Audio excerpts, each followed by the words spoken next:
Manusia itu tidak boleh putus harapan loh. Tuhan saja menghadapi manusia yang bandelnya segini-gini, masih tetap memberikan harapan kepada kita, apalagi kita ini yang sangat rendah. Pengadaan barang dan jasa adalah jalan kita untuk meraih kesuksesan dunia dan akhirat, Bapak dan Ibu. Bayangkan Bapak dan Ibu sebagai PPK, membangun jalan, membangun jembatan, membangun puskesmas. Setiap orang yang melalui jalan tersebut selama 50 tahun umur konstruksi menuju tempat ibadah, menuju tempat untuk bersekolah, maka setiap langkahnya itu dinilai sebagai pahala.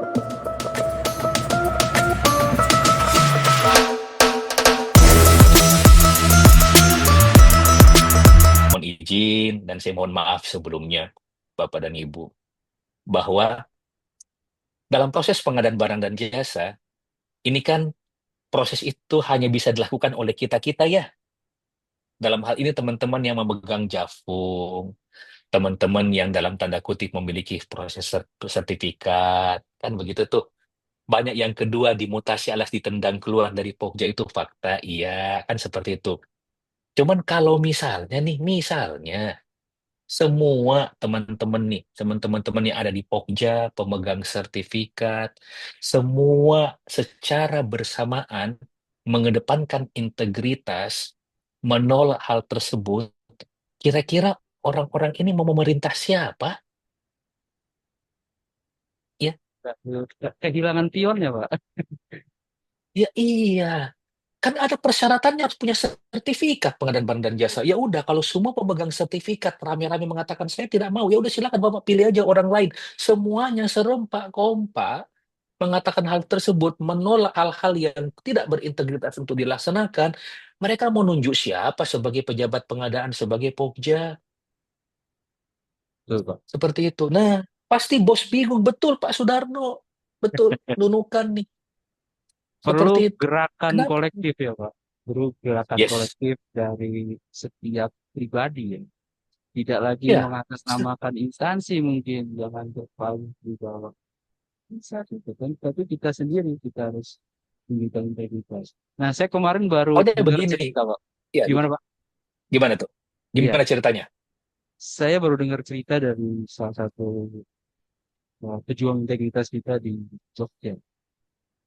Ya, atau manusia lupa. Tapi daerahnya provinsinya Jogja, cuman di kota kabupaten ini saya agak lupa. Nah, dia ceritakan bahwa dia mengalami hal yang tadi Bapak ceritakan, intimidasi dari atasan, bahkan mungkin dari KPK juga. Tapi hebatnya pejuang integritas kita ini, dia tetap kukuh, Pak. Tetap teguh dengan pendirian. Kayak gitu. Dan mungkin ini pesan yang bisa kita ambil dari cerita beliau, bahwa di detik-detik terakhir ketika dia sudah hampir menyerah, Pak, dia cuma punya satu entitas yang benar-benar bisa dengar dia, yaitu Tuhan. Dia cuma nangis dalam sholatnya, dia nggak tahu harus cerita kemana lagi, harus cerita pertolongan kemana lagi. Dan tiba-tiba, bukan tiba-tiba sih, setelah kejadian itu, pertolongan Tuhan ini.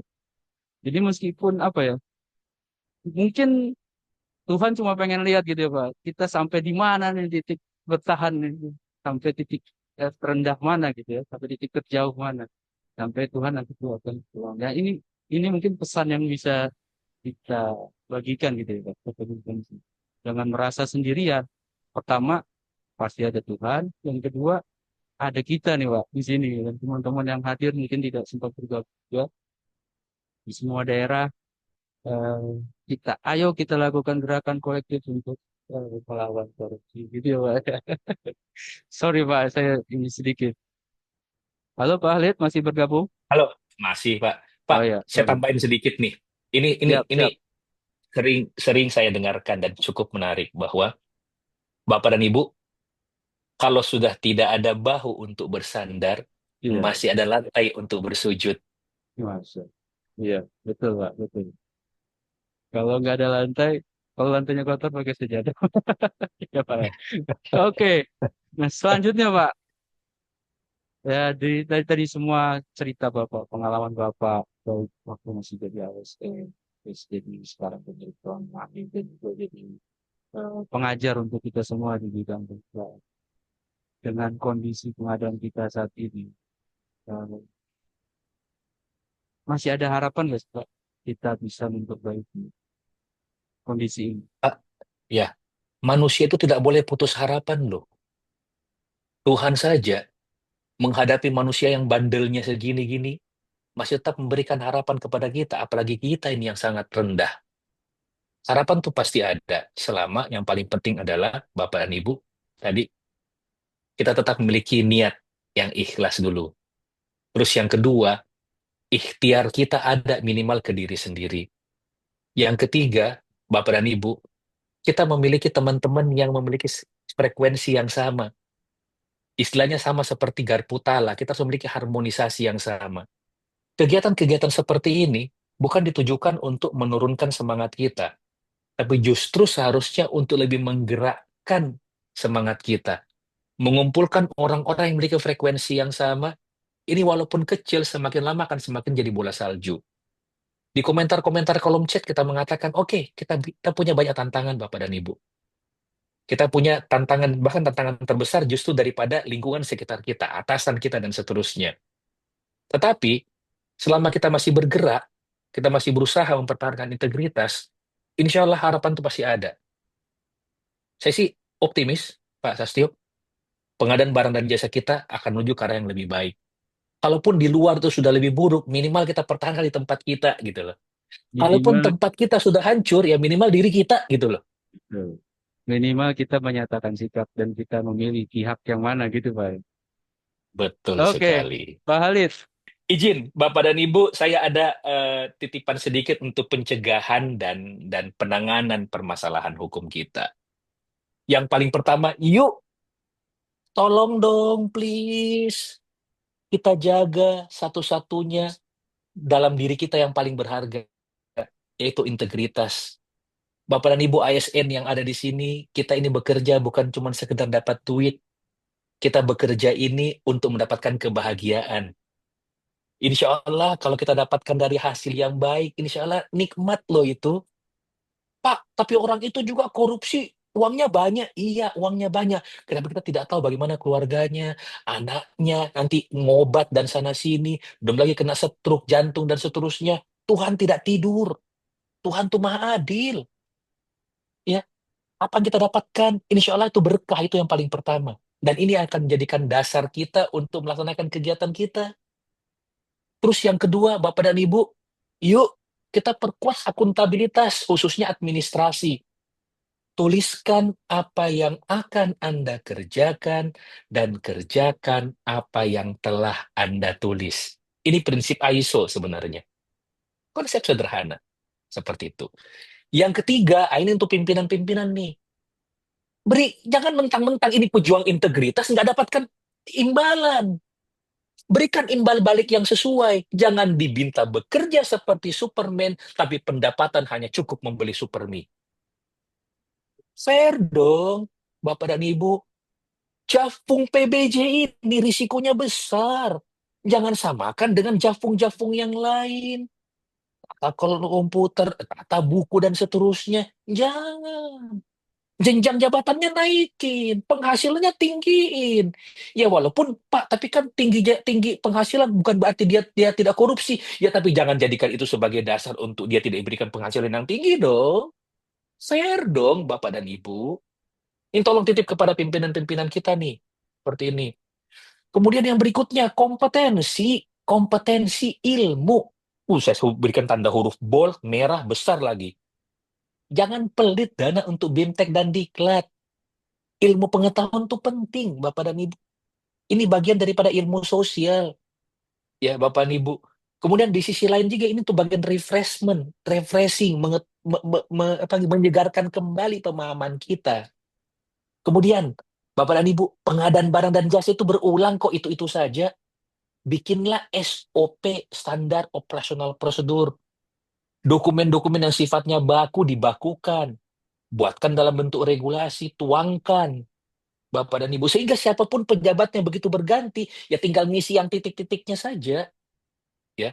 Kemudian, tuh, tolong dong, itu APIP jangan seperti polisi di film-film India. Cuman tunggu terakhir di ujung pojokan, toing, melanggar, tilang. Jangan begitu. Ya, Apip itu fokusnya apa? Mencegah. Jangan bangga dengan banyaknya temuan. Semakin banyak temuan, semakin meyakinkan bahwa Apip tersebut sebenarnya tidak bekerja. Apalagi kalau temuannya dari temuan eksternal.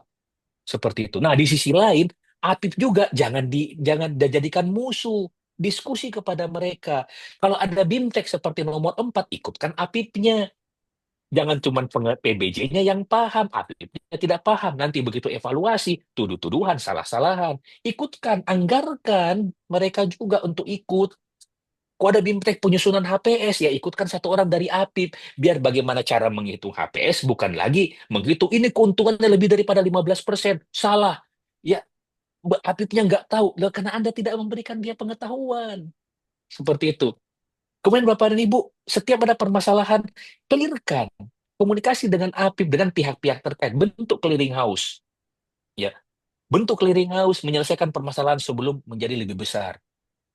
Bapak dan Ibu, kerjasama dengan KPK. Rekan-rekan KPK itu memiliki, saya kurang tahu, mungkin Pak Sastro mungkin lebih paham nih. Dua namanya Korsup nih, koordinasi dan supervisi. Di mana ada proses pencegahan. Ingat, kalau ke KPK, jangan belok kanan. Jangan pakai ID card warna merah. Tapi masuk KPK, belok kiri, pakai ID card warna hijau atau kuning gitu loh. Gitu. Karena Jangan kalau pakai kanan rompi Bapak dan Ibu juga, harus Pak. naik tangga. Nah, itu terakhir kalau udah pakai rompi. Minimal masuk belok kanan udah stres loh itu. Seperti itu. Ya, masuk belok kiri begitu. Nah, komunikasi dengan teman-teman di sana untuk pencegahan. Mereka punya pencegahan di bidang PBJ. Kemudian yang terakhir, kerjasama dengan LKPP atau ahli-ahli PBJ dalam bentuk pendampingan PBJ yang bernilai besar atau menyangkut hajat hidup masyarakat yang berdampak besar.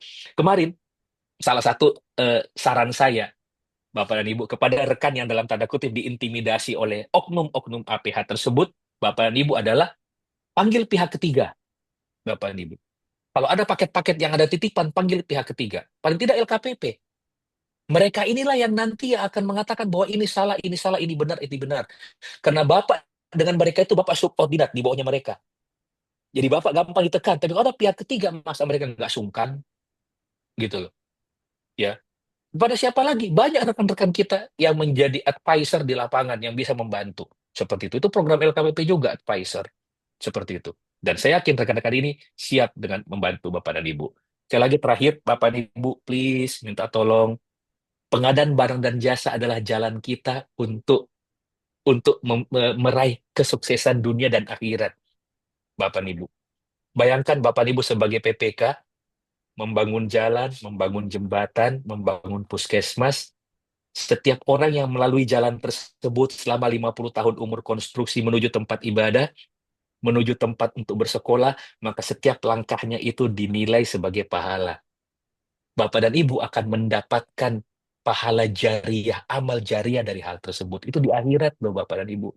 Apalagi di dunia, walaupun Bapak dan Ibu saya yakin pengelola pengadaan ini begitu selesai itu jarang diundang untuk penresmian, ya Bapak dan Ibu. Karena biasanya yang meresmikan itu kan pejabat-pejabat kita, kepala daerah, yang di bawah ini cuman ya paling cuma dapat kue dusnya saja. Bapak dan Ibu. Tapi minimal selama apa yang kita kerjakan sesuai dengan umurnya, lama pemanfaatannya, maka kebahagiaan juga itu akan kembali ke diri kita.